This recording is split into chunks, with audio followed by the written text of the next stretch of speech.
Lecture en cours, appuie sur play.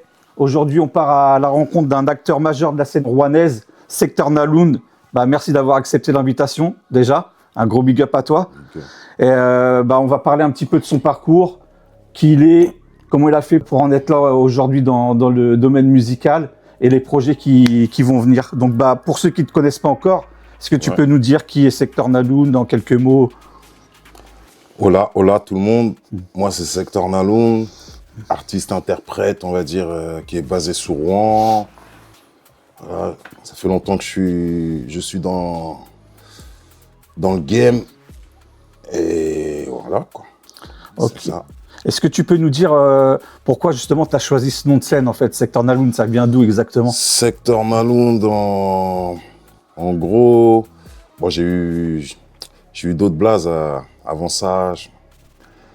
Fighter, je me rappelle, Fighter MC. Vraiment, Sector, en fait, c'est venu parce que, t'as vu, j'étais un peu un addict de la console.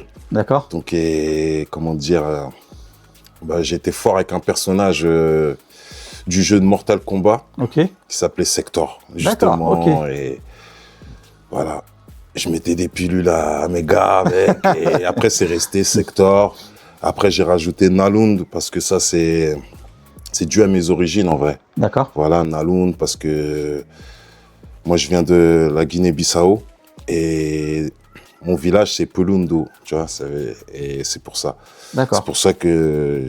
Donc, tu as gardé le nom de Secteur du jeu et puis tu as mis le Naloun de... C'est comme, je sais plus, Ragnar le Breton, là. Ouais. Voilà, nous, dans notre langue, le mot na, c'est le. D'accord. Donc, Secteur Naloun, c'est Secteur le Lund, parce que je suis un Lund.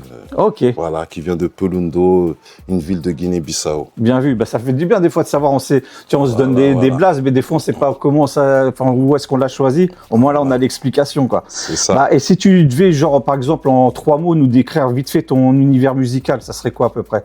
Ce serait Darker Never Die, comme le nom du dernier projet que j'ai sorti, là, récemment. D'accord. Voilà, on peut retrouver d'ailleurs sur les réseaux.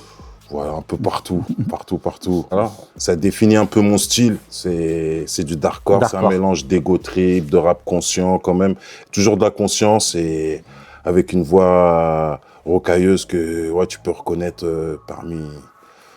C'est clair, on sait que quand tu rappes, on sait que c'est Secteur Naloun quand on entend au micro direct. Exactement. Mais ça c'est un gros avantage aussi d'avoir une empreinte vocale. Quand tu reconnais tout de suite la personne, tu dis lui je sais c'est qui, je sais que c'est je sais que c'est Secteur qui rappe, quoi, tu vois. Même si ma voix a bien évolué parce que quand j'étais plus jeune, on va dire, je criais plus. Je criais beaucoup. Maintenant, c'est plus maîtrisé. C'est un flow avec plus le temps. Maîtrisé. Et j'arrive à jouer, quoi, maintenant, un peu plus. Yes. Écoute, on va revenir un petit peu vite fait dans le passé. Est-ce que tu peux nous dire où t'es né, comment ça s'est passé un petit peu ton enfance, puis après on va développer un petit peu. Oui, bien sûr. Je suis né à Vernon. D'accord. C'est une ville qui est dans le 27, dans l'Eure. Vernon, c'est une ville en fait qui est entre le 78 et le 27. Et c'est là où j'ai grandi, dans un quartier qu'on appelle les Boutardes. C'est un quartier très cosmopolite. Il y avait toute origine, vraiment. Ça partait de l'hindou, turc, congolais, mandjak, bien sûr, sénégalais, malien. J'en oublie, mais voilà. Il y a toutes les origines confondues. Et t'es resté donc à Vernon longtemps, jusqu'à mes 16 ans. D'accord, donc t'as fait quand même une grosse partie de l'enfance là-bas. Voilà, d'accord. On va dire. Et donc ça veut dire que t'es arrivé sur Rouen juste après, t'as quitté Vernon et t'es venu directement sur Rouen. Ouais, pour les études. Après, je te cache pas, après Rouen. C'est ce que j'allais te dire, est-ce qu'il y a quelque chose justement qui t'a fait que t'as changé de ville pour venir sur Rouen? Parce que j'ai beaucoup de cousins, un peu partout, vu que je suis un mandjak, de Guinée-Bissau. Et j'allais souvent en vacances, mes parents me mettaient Elbeuf, des 1 mois. Après, j'étais à Rouen. D'accord. À la Sablière, on dirait à côté de la Sablière. Donc, j'ai beaucoup de cousins là-bas. Et on avait tous une passion commune, c'était le rap. Donc, vraiment, parce que moi, j'étais là, on peut dire vraiment au tout départ, quoi. T'as commencé vraiment au début, quand le rap est arrivé, au départ, non, j'ai pris en route. Voilà, en fait, j'étais là quand il y avait, les émissions de Sydney à la télé, tu vois, j'ai commencé HIP, comme HOP. ça. Après, tu étais dans ton couloir, tu faisais des coupoles, tu essayais d'avoir les pas. Moi, je suis arrivé plus donc, comme ça. Donc, tu as fait un peu de danse aussi, alors? Ouais, au début, je suis arrivé par la danse. J'ai pas chanté vraiment tout de suite, tu vois. C'était vraiment la danse. Après, bam, après, c'était le beatbox aussi, beaucoup. Je me rappelle, il y avait un ancien, là, dans mon immeuble, là, Tunjai, dédicace à toi. Il était là, lui, il était trop technique dans le beatbox et il voulait pas qu'on beatbox. Quand il nous tapait, tu sais, c'était nos anciens, tu vois. Il voulait pas qu'on reproduise. Mais nous, c'est lui qui nous a lancé. Non, il était terrible. Et justement, tu parles de beatbox parce que donc ça fait partie du hip-hop. Tu es passé aussi par l'étape du graffiti, les tags, j'ai essayé. Franchement, oui, je me rappelle, il y avait beaucoup de graphes, dont un graffeur, c'était Motu. Ah, Motu, il a graffé aussi à Vernon, tout ça, il faisait des dingueries chez nous. Motu qui est très connu, d'ailleurs. Voilà. Je crois que, d'ailleurs, il faisait pas partie du crew des NTM où il a côtoyé un peu. Il a côtoyé. C'était une tête dans le graphe, hein, vraiment une grosse tête. Et après, moi, j'étais pas talentueux, mais je taguais mes blazes à l'ancienne Fighter MC, les trucs, tu vois. Voilà. Donc, ça veut dire que la musique, déjà, ça faisait déjà partie de ta vie, quoi, en fait. Ouais, j'écoutais vraiment, mais j'étais pas encore vraiment dans l'écriture. Et après, je crois que c'est quand j'étais au collège, en 5e, j'ai fait la connaissance d'un frérot, maintenant, qui est devenu d'un ami. C'est même devenu un ami. Il s'appelle Mamas. Et lui, il était déjà en avance, quoi. Il arrivait avec sa cassette. Je sais pas comment il faisait, il l'enregistrait, tu sais, des petits bouts d'instru, et il arrivait à faire un instrumental, tu sais, vraiment, tu vois, et il chantait dessus. Donc ça, moi, j'écoutais ça, j'étais choqué, tu vois, vraiment, c'est lui, vraiment, on va dire, qui m'a lancé dedans. Après, j'avais un autre gars aussi, il venait de Mantes-la-Jolie. Et lui aussi, là, il nous ramenait les cassettes de Radio Nova, tout ça, tac. Et Radio Nova, la radio, justement, la première radio qui a diffusé du hip-hop avec Dynasty et tout. Voilà. Mais moi, chez moi, je captais, Chez moi, je me rappelle, je me voyais avec le fil comme ça, en train de capter Radio Nova. Nous, on l'avait pas, nous, ici. Non. Mais moi, vu que j'étais entre 78 et le 27, ça allait. Des fois, j'arrivais à faire des cassettes et tout. D'ailleurs, après, je descendais à Rouen. Pour les faire écouter à d'autres gens. Aux cousins. Après, ça restait, ils enregistraient. Et c'est comme ça qu'on a commencé la propagande du hip-hop. Est-ce que toi, tu as un artiste qui t'a marqué justement quand tu étais plus jeune, qui t'a vraiment envie de donner Vraiment, ceux qui nous ont marqué, c'était un grand groupe de l'époque, de ma ville de Vernon. Ça s'appelait les Rapaces. Les Rapaces, Voilà, et les Rapaces, moi je les ai découverts vous aviez une radio je crois, Vernon. Il n'y avait pas une radio? Ouais, ou à Mantes. Ou à Mantes, parce que moi je les ai entendus justement à l'époque sur une radio, les Rapaces. Voilà. Je les ai découverts comme ça, pareil, un cousin moi qui avait ramené une cassette qui me fait découvrir le groupe et tout. Tu te dis, il y avait déjà un groupe là-bas qui était déjà dans le rap. Et ouais, exactement. Et ce qui était bien aussi à Vernon, c'est que le milieu associatif était très actif. Ouais. D'où ça fait, dans mon quartier, là, les Boutards, ils nous avaient construit une salle qu'on appelle la salle Jacques Brel. Et il y a le matos qu'il y avait pour l'époque. Vous avez déjà C'était du matos de fou. Et il y avait une petite scène, tout, pour faire les concerts. Et c'est comme ça que ça m'a donné envie de rapper, quoi, directement, quoi. Parce que j'allais dire, à quel moment tu as commencé à écrire tes premiers textes, tu vois C'était vraiment... Je pense que j'écrivais avant, parce que je commençais à écrire des petits trucs, hein, tu sais, vraiment, même, je me rappelle on va dire, ma première phrase, tu vois, ce que je sortais, c'était pas terrible, mais... comme tous, quand on a commencé, de toute façon. Voilà, non, je te jure, ça faisait, je sais plus, rap attaque, véloce, féroce, attaque en force, blindé contre les XD. Tu vois ce que je veux dire? Un truc comme ça, tu vois. Et c'était marrant, tu vois. Et comment dire, et je me rappelle, il y avait eu un grand concert, justement, dans la salle Jacques Brel au Boutard. Et mes cousins de Rouen, la Sablière, tout ça, ils étaient montés. Nous voir ce fameux concert. Il y avait les Rapaces, je me rappelle, il y avait Technico. Il était là, il faisait le robot à l'ancienne, tu vois. Technico aussi. Un des pionniers aussi de... Je crois même il y avait Edson qui était là, une figure de chez vous aussi. Non, il y avait les Rapaces Junior aussi, tu sais. Et franchement, quand on a vu ce concert-là, je me rappelle, c'était un samedi. Et après, le mercredi, il faisait un atelier d'écriture, on y était. Et c'est là qu'on a vraiment commencé. D'ailleurs, J'étais avec mes cousins, mes futurs coéquipiers du 4x4 en fait. Hein, 4x4 vont revenir justement voilà, après ça, sur vraiment ça, le quoi. terrain. Et tu te souviens un petit peu de ton premier enregistrement, ton premier concert, tout ça, ou alors t'as vraiment ta première session studio, quoi, quand t'es rentré pour enregistrer un vrai son, ou une maquette, même une maquette. Une maquette franchement, on prenait un micro dans ma chambre. Hein. Ouais, après, tu pensais déjà chez toi. Oui, non, après la première maquette, je me rappelle, c'était qui? C'était Kaiser Sosa. Kaiser Sosa. Voilà, parce que lui, c'était le seul qui avait du matériel. Et qui est encore là. Ouais, il est encore là. Et lui, il était dur à avoir. D'ailleurs, un gros big up à Kaiser. Voilà, et c'est chez lui, je me rappelle, parce que lui, il vient de Vernon, de ma ville, et on descendait chez lui, il habite à côté du centre-ville. D'accord. On allait chez lui, et c'était lui qui était vraiment le premier opérationnel dedans, et c'est comme ça que je suis rentré dedans. Et donc, toi, quand tu as commencé, est-ce que tu étais en solo ou direct vous avez monté justement, on va revenir au 4x4, tu vois, est-ce que vous avez monté un crew tout de suite ou t'as eu ton étape vraiment solo Non, j'étais pas vraiment solo, j'étais déjà avec mes cousins de Rouen, JMS, du paix à son âme, parce qu'il n'est plus là, voilà. Paix à son âme, JMS, c'était vraiment mon coéquipier parce que voilà, c'est mon vrai cousin, c'est la vraie famille. Donc j'étais chez lui et il y avait aussi mon autre cousin Chiro et Nelco.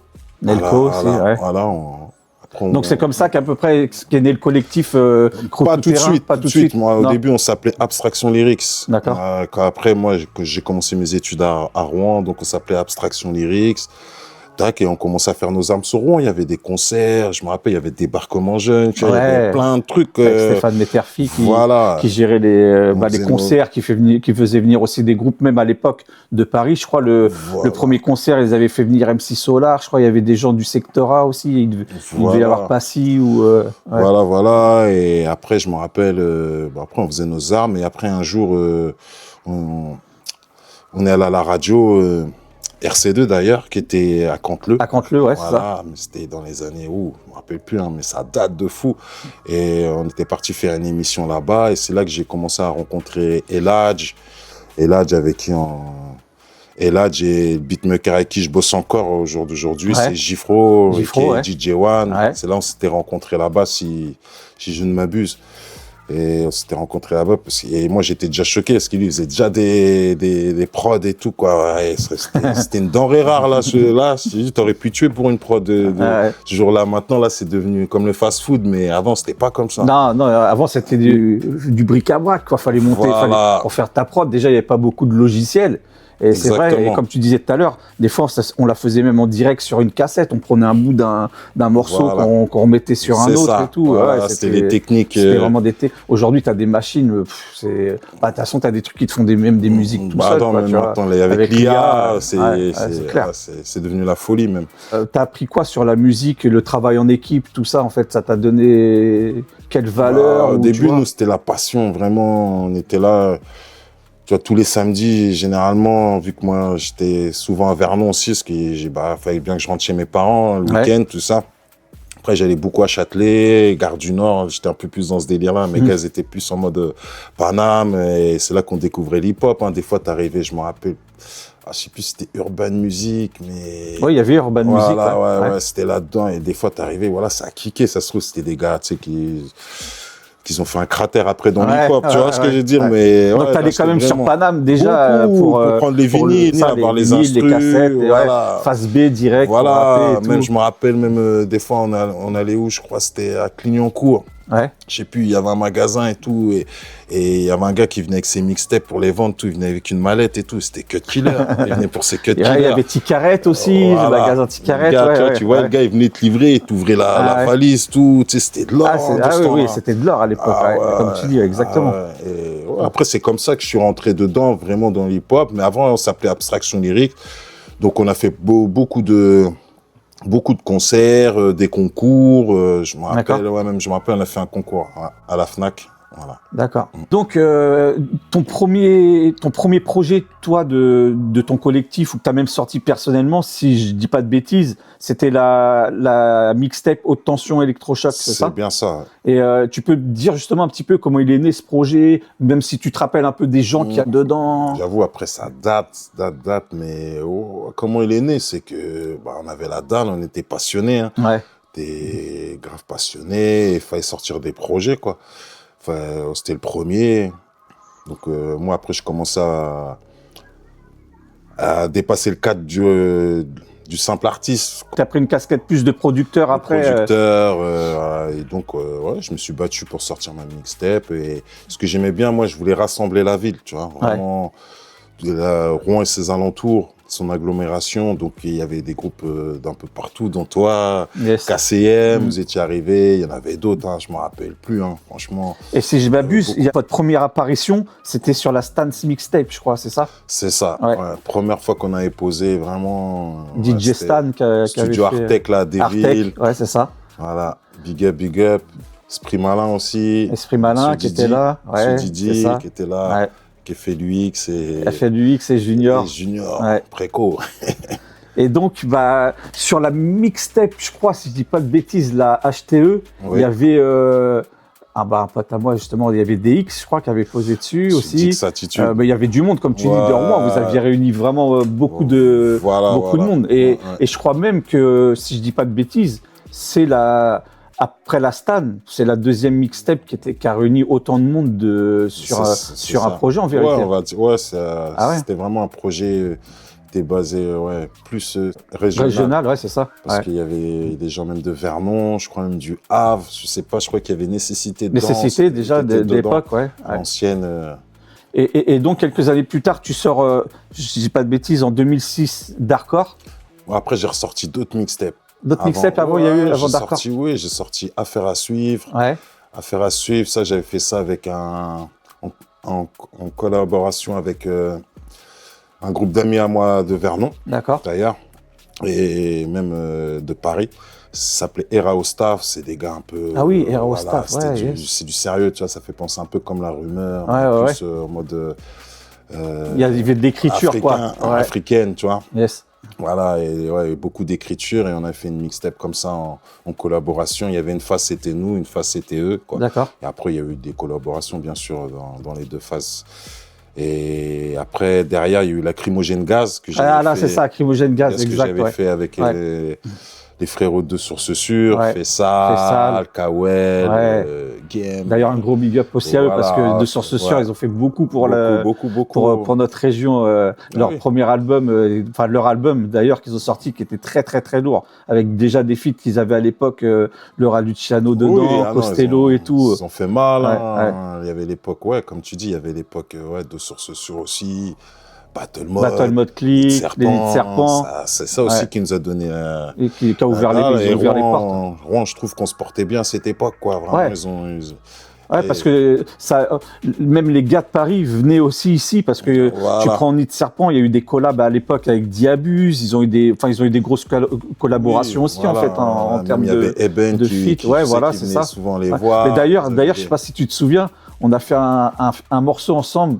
Nous, notre collectif 4 coups avec vous les 4-4 et Ben, je sais pas si tu te rappelles à l'époque, on a enregistré ce morceau Artec qu'on n'a jamais écouté d'ailleurs. Ah ouais. Et il y avait, je sais pas si tu te souviens à l'époque, Caris qui s'appelait Fresh. Tu te souviens pas? Je m'en souviens pas. On a fait un morceau tous ensemble dessus, un grand feat, et c'était Didi d'Exprès Malin qui avait organisé ce truc-là. D'accord, c'est jamais sorti. Non, on l'a jamais entendu le morceau fini en fait. Tu vois. On n'a jamais entendu ce truc-là fini.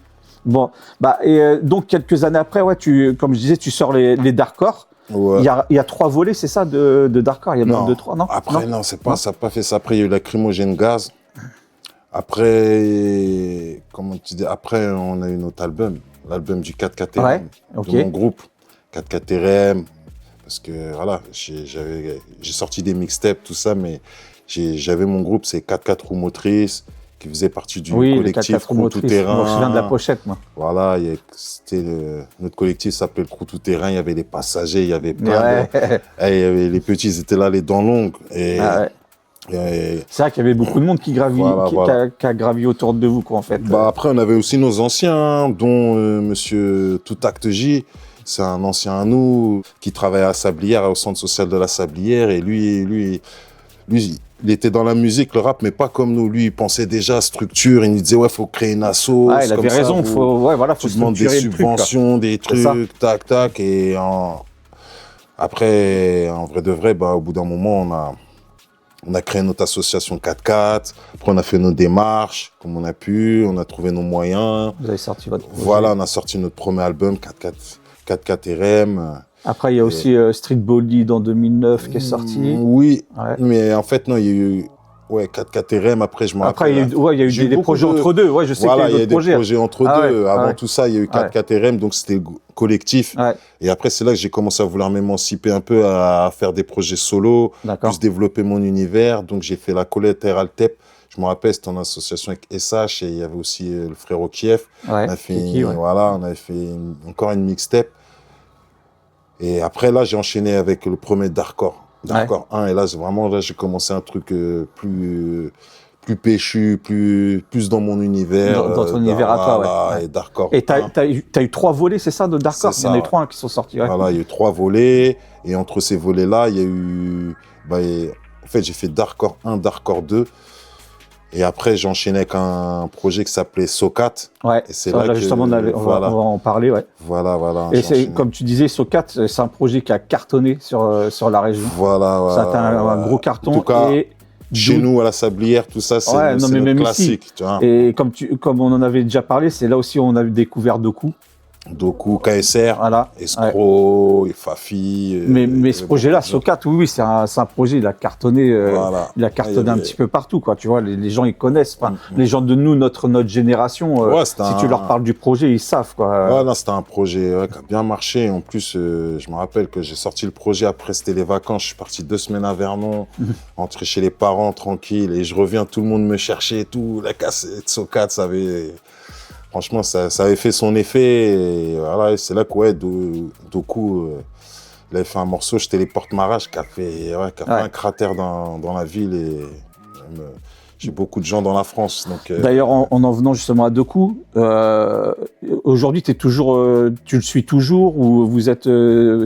parce que tu as été son producteur. Non, associé plutôt. Plus associé, on va dire. Plus associé. D'accord. Tu lui as donné la force, quoi, en fait. C'est toi qui lui as donné la force tous les deux. Plus ça, quoi. Mais jamais été vraiment son producteur. Moi, j'étais plus associé, quoi. D'accord.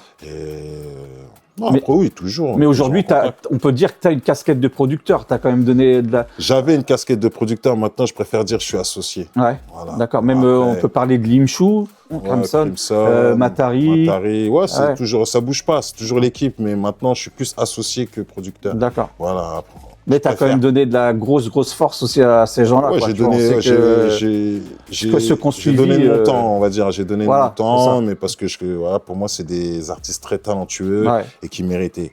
Voilà. Toi, tu as pu donner tes connaissances justement à ces gens-là, tu as pu les diriger. On s'est apporté mutuellement. On s'est apporté mutuellement. Oui, parce que des jeunes, nous aussi, ils nous apprennent des choses. En fait, on a tous à apprendre. Voilà, exactement. On s'est apporté mutuellement et tout ce que j'ai pu faire avec eux, ça peut me servir aujourd'hui pour ce que je sors. Je suis autonome, quoi. D'accord. Voilà. Et est-ce qu'on peut dire, par exemple, est-ce que tu arrives à vivre de la musique, tu vois, ou il faut un travail quand même à côté? Oui, toujours un travail. On sait que c'est dur de vivre. Oui, après, moi, c'est plus de la passion. Ouais. C'est de la passion et moi, j'ai la chance d'être très polyvalent, donc ça me coûte très peu. D'accord. Je suis très polyvalent. Moi, je suis aussi ingé son, je suis tout terrain, comme le collectif. Vraiment. Donc, je fais à peu près tout moi-même, donc ça va. D'accord. Ça va. Et c'est pourquoi je suis là au jour d'aujourd'hui, c'est juste la passion. Je kiffe ce que je fais. Et si ça plaît à d'autres, ça me motive à continuer. Ouais, ça nous donne la motivation. Je sais que mon univers peut plaire à certains qui aiment ce genre d'univers. Yes. Comme on disait tout à l'heure, ton rap, c'est plusieurs styles. Tu as du hardcore, du conscient, de l'ego trip. Toi, tu le définis comment aujourd'hui, ton style, vraiment, en fait? Moi, je me définis comme un artiste. Parce que avant, j'aurais pu sortir, je suis un rappeur hardcore ou autre. Mais entre-temps, j'ai travaillé dans une radio qui s'appelle RC2, voilà, qui m'ont donné beaucoup de force. Là-bas, j'étais programmateur. Yes. Et le fait d'être programmateur, ça m'a ouvert musicalement. Ouais. Vraiment, j'ai écouté t'as plusieurs écouté styles. tout, Voilà, vraiment. Et si j'aurais pas été programmateur, j'aurais pas connu tout ce genre de styles différents. Vu que tous les jours, il fallait que je trouve des nouveautés. Je suis allé dans des pays et tout. Et ça, vraiment, ça m'a ouvert musicalement. Et moi, comme je dis, moi, je suis un gars qui marche à la mélodie. Ouais. Si j'aime bien la mélodie de la prod, tu vas rapper dessus. Voilà, mais si j'aime pas, bah, y a rien qui va sortir. Je te jure, rien du tout ne va sortir. Tu vois, c'est pour ça, des fois, il y en a, ils m'envoient des prods, tout. C'est pas que je les trouve bien. Ah ouais, c'est que toi, t'as peut-être pas le. Je pourrais me dire, dessus. ouais, ça va aller bien sur lui. Il y a mon instinct de producteur qui dit, mais pour moi, ça va pas. Ah ouais. Et moi, je suis vraiment quelqu'un qui est à la mélodie. Donc, on va dire, c'est les beatmakers qui vont qui vont un peu faire comment je vais écrire. D'accord. Ta manière d'écriture, toi, tu trouves qu'elle a évolué comment depuis tes débuts, tu vois, vraiment depuis que tu as commencé, tu vois. Est-ce que, par exemple, tu as commencé, on a tous commencé un peu comme ça, on était plus dans des morceaux ego trip quand on a commencé le rap. Est-ce que tu t'es après, avec le temps, tu t'es dit, j'ai plus touché des thèmes, tu vois, qui vont toucher d'autres gens, ou alors tu restes dans l'ego trip et puis tu fais quand même. Bah, moi, l'ego trip, je te cache pas, j'aime beaucoup. Ouais. Tu vois, mais c'est juste pour kicker, sortir la meilleure phase, les meilleurs jeux de mots. Les punchlines qu'il faut. J'aime énormément faire ça. Mais j'aime bien aussi faire du storytelling, des histoires. Et je pense que je suis assez bon dans ce domaine-là aussi. Yes. D'ailleurs, les gens vont le découvrir, je pense, j'espère, dans l'année, si Dieu le veut.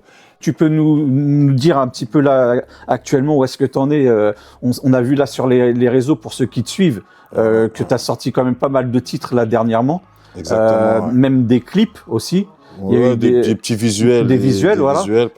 Il y a eu des connexions avec aussi le Fat Bass. Voilà, un frérot que ça fait des années avec qui on peut lui faire un gros big up aussi, parce qu'il a bossé aussi avec pas mal de gens de Rouen, tu vois, et un bon beatmaker, un bon DJ. C'est ça, gros big up à lui. Voilà, lui, c'est pareil, c'est un passionné. C'est un passionné, ouais, c'est ça, ouais, c'est clair. C'est ça qui nous maintient encore dedans, quoi.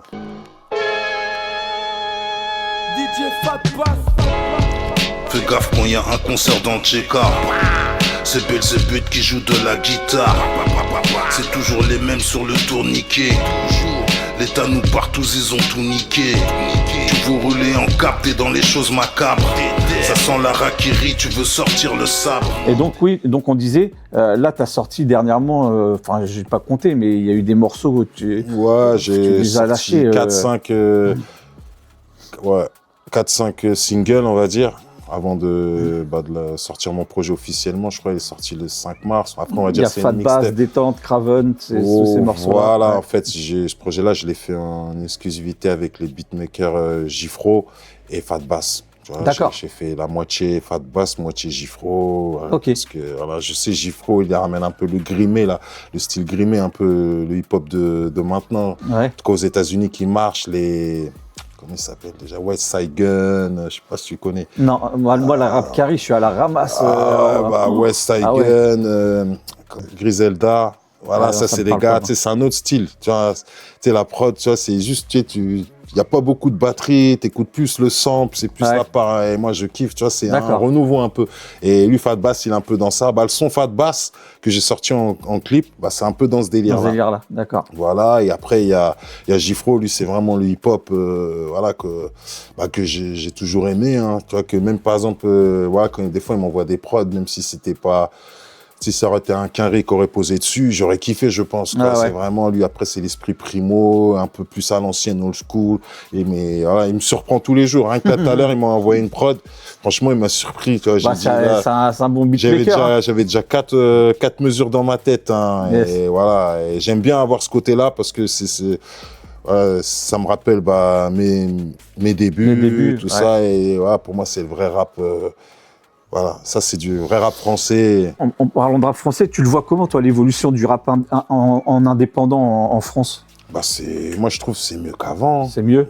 Oui, maintenant tu sors un projet, tu peux sortir un titre en 2 minutes. Tu vois, par exemple, demain, c'est un son qui tue aujourd'hui, tu dis non, je vais le sortir 2 jours après, tu le sors en streaming, ça arrive partout. Rappelle-toi, à l'ancienne, nous, quand on voulait sortir une cassette, fallait que tu attendes 2 mois. C'était dur, hein. Fallait beaucoup de démarches, SDRM. Je trouve que c'est mieux et franchement, oui. Après, il y a toujours des rappeurs. Par exemple, quand je vais sur Spotify, je laisse la playlist faire. C'est tourné, ouais. Voilà, par exemple, je sais pas, je vais aller sur un Jean Jass ou tu vois, un Caballero, par exemple, je vais laisser, bah, tu vas découvrir plein d'autres rappeurs. Le rap, il est toujours là et ça tue. Tu vois, il y a des bonnes phases. Et donc pour toi, on a bien évolué, ça a bien évolué. bah, c'est toujours là, quoi. Après, moi, je trouve que il y a toujours des concerts, ça tourne, il y a les gens qui viennent, il y en a qui soutiennent, il y en a qui aiment ça. Après, c'est à toi aussi à travers tes morceaux de rameuter tous ceux qui aiment ça, quoi. Après, c'est ça le plus dur. C'est dur. Tu vois, et c'est pour ça qu'il faut être très, très régulier. Ouais. Tu vois, pour que les gens, ils comprennent. Tu vois, ils mettront comme, je sais plus c'est qui dit ça, je crois que c'est Ola Zermi ou Stavo, il dit, ouais.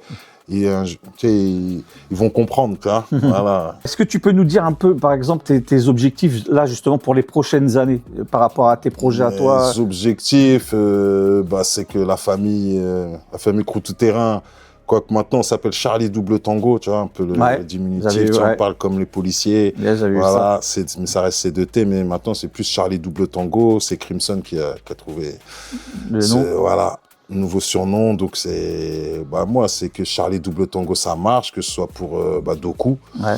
Doku, voilà, je sais Doku, que lui aussi, on lui donne de la force parce que Doku, il a des choses à dire encore. On peut dire que c'est un des number one de Rouen, quoi. Mais là, il a fait le boulot, il a fait un gros travail. Mais là, on repart comme si on repartait sur une feuille blanche. Faut envoyer. À zéro. Faut envoyer.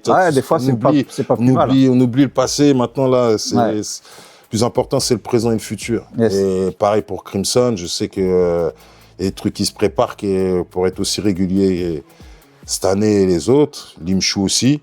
Des stratégies qui se font. Pareil, est toujours dans le son.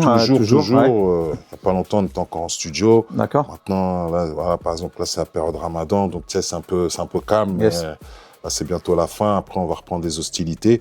Là, tu vois, moi, mon but, en gros, c'est d'écrire tous les jours. Toujours d'être actif. Donc là, après, en fait, là, à force de faire des morceaux, je me suis dit, bon, maintenant, il est temps de les sortir parce que j'en ai énormément, vu comme je sais, j'ai plusieurs casquettes, je suis plus dans la production d'autres artistes. Ça fait, j'en ai accumulé, je sais pas, peut-être 30, 40, tu vois ce que je veux dire. J'ai énormément de morceaux. Donc là, pour l'instant, c'est balancé. T'as vu, là, j'ai balancé mon premier projet, c'était un peu boom bap. Et tu vas aller sur d'autres on passe à la deuxième phase. Oui, il a un style un peu plus actuel. Ouais. Et après, j'ai d'autres surprises. D'accord. D'autres surprises, parce que moi, j'aime pas la routine. Par exemple, si je fais que du boom bap. Ouais, voilà, c'est ça, faut se renouveler. Français, ça va me fatiguer. Ouais, je suis d'accord avec toi. Et moi, comme je suis à la mélodie, je tente d'autres styles, quoi. Mais c'est juste balancer comme tout rappeur, balancer de plus en plus lourd. D'accord. Voilà, arriver toujours plus obèse. Et voilà. Eh ben, écoute, est-ce que tu as un message que tu voudrais laisser, à la nouvelle génération d'aujourd'hui, tu vois, un petit mot pour... La nouvelle génération, je pourrais leur dire, soyez réguliers, lâchez rien, et surtout, faites pas trop de bêtises. Parce que c'est dans la cahier, ils sont agités, les petits maintenant. La Gen Z, là, c'est énervé. Donc, parce que sinon, ils vont vous mettre en prison et le rap sera fini. Ouais. Donc voilà, il va falloir trouver le juste milieu pour vous. Et si tu as un morceau de toi, vraiment un morceau que tu as envie de dire aux gens, allez l'écouter, est-ce que tu peux nous dire le titre ou... c'est dur. En ce moment, là, j'en ai beaucoup, mais allez, on va parler globalement. On va dire, allez écouter par exemple le morceau Le Temps. Tu vois, c'est des morceaux que je fais pas souvent. Mais c'est un morceau, je trouve... Il est dispo sur les réseaux, tout ça? Il est dans mon dernier projet Dark or Never Die qui est sorti le 5 mars. Ok. Partout. Et voilà, c'est un bon morceau conscient, ça parle du temps qui passe trop vite, dédicace à Monsieur Eladj. Voilà. Et grosse dédicace, Eladj. Parce que ça, c'est des sons que j'ai pas l'habitude de faire. Bocan, dédicace aussi, parce qu'on n'a pas parlé de Bocan, mais on sait qu'il était derrière tout ça aussi. Après, c'est vrai. Il y a du monde. Et puis, je sais pas, est-ce que tu as un sujet que tu veux parler, qu'on n'a pas parlé dans l'interview, ou si tu veux un dernier mot que tu voudrais dire, quelque chose que tu veux... Non, je vais continuer à me suivre, parce que j'arrive de plus en plus obèse, j'ai que ça à vous dire. Justement, sur quel réseau on peut te suivre, tu vois? Est-ce que tu es sur Insta, TikTok, Facebook, tous ces réseaux-là? Sector Maloun, partout. Okay. Partout, tu me trouves. Facebook, sur YouTube. SEKTOR N-A-L-O-U-N-D. Voilà, secteur avec un K, parce qu'il y en a beaucoup qui mettent avec un C. Eh, c'est pas secteur alarme, bande d'enfoirés. Parce qu'il y en a, ils viennent, ils me clashent. C'est secteur Naloun. Bah écoute, en tout cas, je te remercie d'être passé dans l'émission. Ah, c'est moi qui te remercie, frérot. Voilà. Bah, j'espère qu'on en refera une autre pour tu nous parles justement des prochains projets j'espère qu'il y aura beaucoup tu vas sortir, même recevoir des gens de ton équipe, tout ça, tu vois, qu'on puisse aussi les découvrir. Et puis, bah voilà, je te dis un gros big up et encore un merci à toi. Secteur, merci beaucoup. Ciao, ciao. Ciao.